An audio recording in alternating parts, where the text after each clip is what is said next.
नाज़रीन, घोटकी में degree college इंतजामिया किताब पूरो न हुजण करे सवें शागिर्दनि खे कॉलेज मां ॿाहिरि कढी गेट बंदि करे छॾियो आहे। बिल्कुलु नासिन, अव्हांखे अपडेट कयूं पिया। गेट बंदि कयो वियो आहे, सॼे शागिर्दनि खे ॿाहिरि कढियो वियो।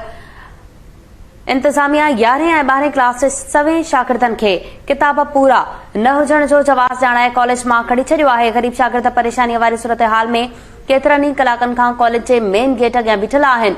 कंहिं बि मामले जो नोटिस नाहे वरितो।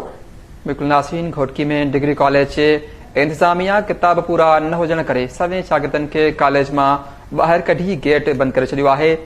डिग्री कॉलेज घोटकी जे इंतजामिया 11 ऐं 12 क्लास जे सवें शागिर्दनि खे किताब पूरा न हुजण जो जवाब ॼाणाए कॉलेज मां कढी छॾियो आहे। जॾहिं त ग़रीब शागिर्द परेशानी वारी सूरत हाल में केतिरनि ई कलाकनि खां कॉलेज जी मेन गेट अॻियां बीठल आहिनि। कंहिं बि मामले जो नोटिस न वरितो आहे। घोटकी में डिग्री कॉलेज जी इंतजामिया किताब पूरा न हुजण करे सवें शागिर्दनि खे कॉलेज मां ॿाहिरि कढी गेट बंदि करे छॾियो आहे। डिग्री कॉलेज घोटकी जी इंतजामिया 11 ऐं 12 क्लास जे सवें शागिर्दनि खे किताब पूरा न हुजण जो जवाब ॼाणाए कॉलेज मां कढी छॾियो आहे।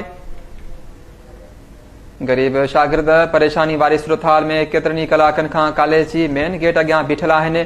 कंहिं बि मामले जो नोटिस न वरितो आहे। अव्हांखे अपडेट कयूं पिया। ख़बर जे हवाले सां तफ़सील मालूम कंदासीं। लाइन ते मौजूद आहे KTN न्यूज़ रिपोर्टर अलाह वरायो बोज़दार। जी अलाह वरायो, अपडेट कजो। जी, गवर्नमेंट डिग्री कॉलेज घोटकी जा सवें शागिर्द आहिनि जिन खे न ग़रीबनि जा ॿार आहिनि जेके सरकारी स्कूल में पढ़ंदा आहिनि।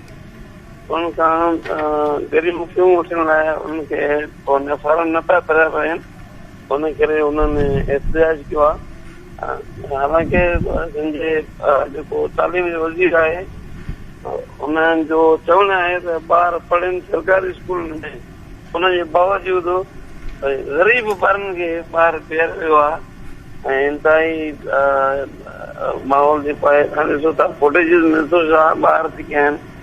सरदार शाह जेको तालीम जो वज़ीर आहे, वॾो शाइर बि सॾाईंदो आहे, वॾो बि कंदो आहे, पर हुनजो रहम करम नथो अचे त सरदार शाह ई ॿार कंहिंजा आहिनि। अलाह वरायो, तफ़सील ॿुधाइण लाइ महिरबानी।